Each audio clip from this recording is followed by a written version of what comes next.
Hello everyone, কেমন আছেন? আমি ভালো আছি।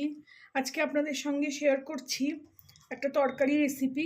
এই যে ছোটো ছোটো করে পোস্তর মতন করে আলু কেটে নিয়েছি, আর তার সঙ্গে এই ক্যাপসিকাম। আজকে সবজি বিশেষ কিছু নেই, ক্যাপসিকাম ছিল, তাই ডাল দিয়ে খাবার জন্য এই ক্যাপসিকামের তরকারিটা করছি আর আপনাদের সঙ্গে শেয়ারও করছি। প্রথমে দুপলাও ঠিক না, অল্প একটু তেল দিয়ে দিলাম। তেলটা গরম হয়ে গেছে, একটু পাঁচফোড়ন দিয়ে দেবো।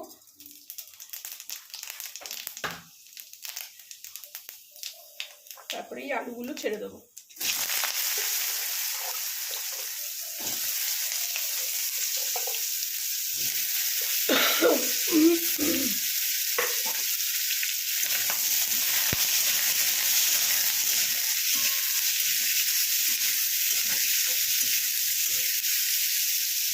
আলুগুলো 2 মিনিট ভেজে নেব।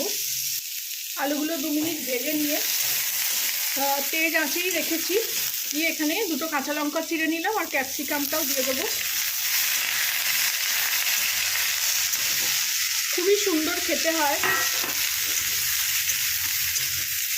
ক্যাপসিকামের এত সুন্দর গন্ধ আসে, আর মানে ঝাল ঝাল করে একটু খেতে খুবই ভালো লাগে। রুটি পরোটা দিয়ে বেশি ভালো লাগে, তবে আমি আজকে ভাত দিয়েই করছি। এটা ডাল করেছি, ভাত দিয়ে সবজি তরকারিটা আজকে। এর মধ্যে আমি শুকনো মশলা এবার দিয়ে দেবো, আঁচটা কমিয়ে দিলাম।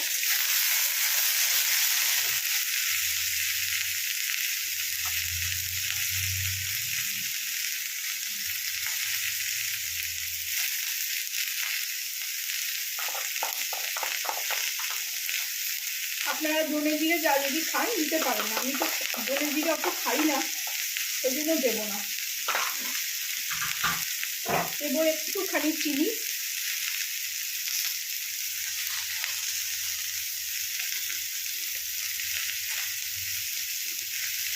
আর দেবো নুন।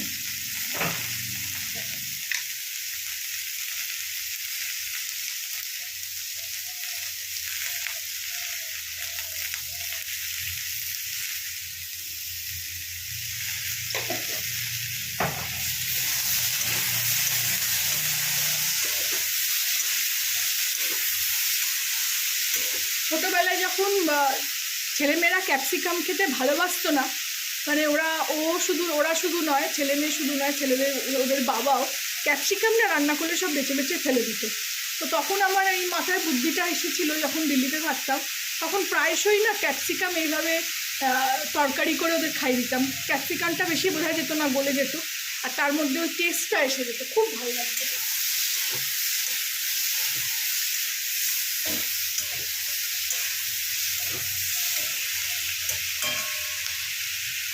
এবার এটা ঢাকা দিয়ে দেবো, আস্তে আস্তে হতে থাকবে।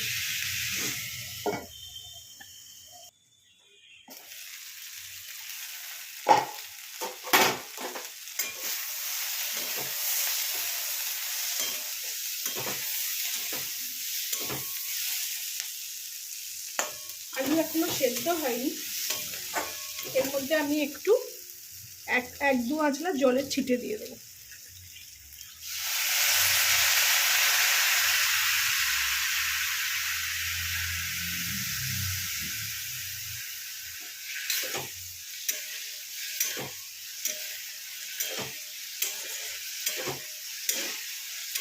এইসব রান্না ঝোল ঝোল ভালো লাগে না, কি শুকনো শুকনোই ভালো লাগে।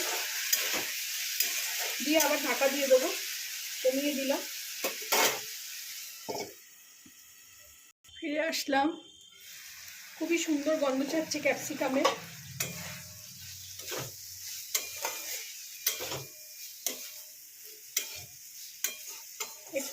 একটু কাশ্মীরি লঙ্কা দিয়েছিলাম, একটু ওই জন্য কালচে কালচে দেখতে হলো।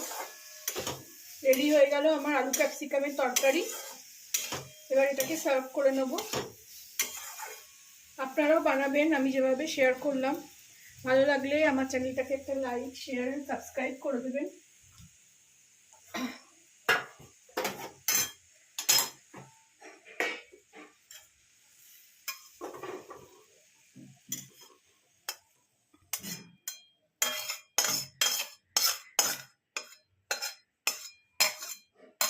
অল্প তেল ঝালের রান্না।